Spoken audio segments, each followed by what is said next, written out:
Chapter 22. Anne is invited out to tea. "And what are your eyes popping out of your head about now?" asked Marilla, when Anne had just come in from a run to the post office. "Have you discovered another kindred spirit?" Excitement hung around Anne like a garment, shone in her eyes, kindled in every feature. She had come dancing up the lane like a wind-blown sprite through the mellow sunshine and lazy shadows of the August evening. "No, Marilla, but oh, what do you think? I am invited to tea at the manse tomorrow afternoon. Mrs. Allan left the letter for me at the post office. Just look at it, Marilla. Miss Anne Shirley, Green Gables. That is the first time I was ever called Miss. Such a thrill as it gave me. I shall cherish it forever among my choicest treasures." "Mrs. Allan told me she meant to have all the members of her Sunday school class to tea in turn," said Marilla, regarding the wonderful event very coolly. "You needn't get in such a fever over it. Do learn to take things calmly, child." For Anne, to take things calmly would have been to change her nature. All spirit and fire and dew as she was, the pleasures and pains of life came to her with trebled intensity. Marilla felt this and was vaguely troubled over it, realizing that the ups and downs of existence would probably bear hardly on this impulsive soul, and not sufficiently understanding that the equally great capacity for delight might more than compensate.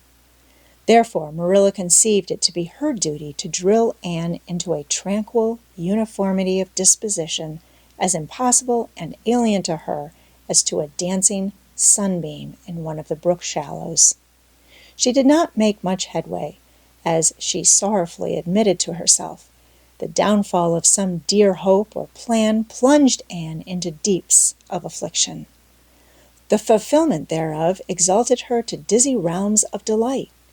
Marilla had almost begun to despair of ever fashioning this waif of the world into her model little girl of demure manners and prim deportment. Neither would she have believed that she really liked Anne much better as she was. Anne went to bed that night speechless with misery, because Matthew had said the wind was round northeast and he feared it would be a rainy day tomorrow. The rustle of the poplar leaves about the house worried her.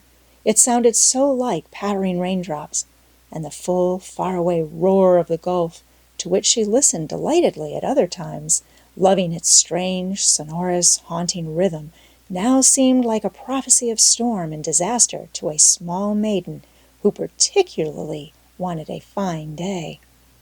Anne thought that the morning would never come. But all things have an end, even nights before the day on which you are invited to take tea at the manse. The morning, in spite of Matthew's predictions, was fine, and Anne's spirits soared to their highest. "Oh, Marilla, there is something in me today that makes me just love everybody I see," she exclaimed as she washed the breakfast dishes. "You don't know how good I feel.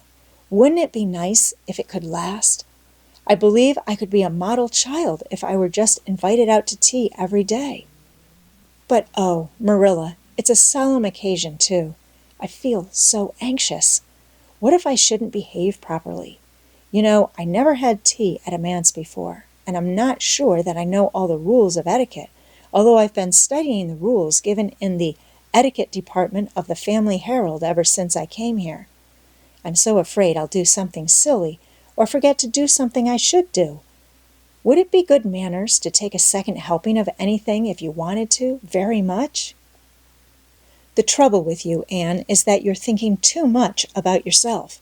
You should just think of Mrs. Allan and what would be nicest and most agreeable to her," said Marilla, hitting for once in her life on a very sound and pithy piece of advice.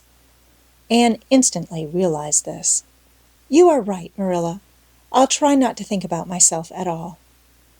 Anne evidently got through her visit without any serious breach of etiquette, for she came home through the twilight, under a great, high-sprung sky gloried over with trails of saffron and rosy cloud, in a beatified state of mind, and told Marilla all about it happily, sitting on the big red stone slab at the kitchen door with her tired, curly head in Marilla's gingham lap.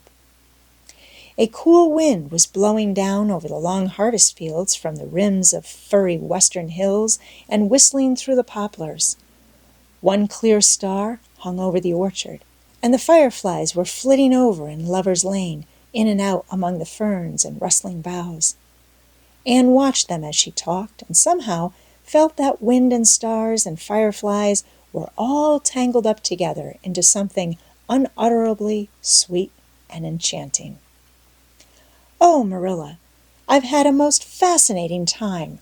I feel that I have not lived in vain, and I shall always feel like that, even if I should never be invited to tea at a manse again." When I got there, Mrs. Allan met me at the door.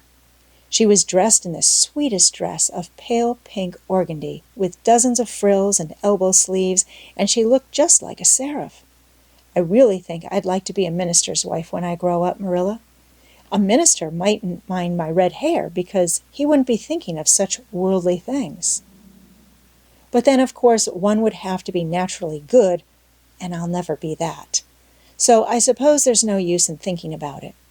Some people are naturally good, you know, and others are not. I'm one of the others. Mrs. Lynde says I'm full of original sin. No matter how hard I try to be good, I can never make such a success of it as those who are naturally good.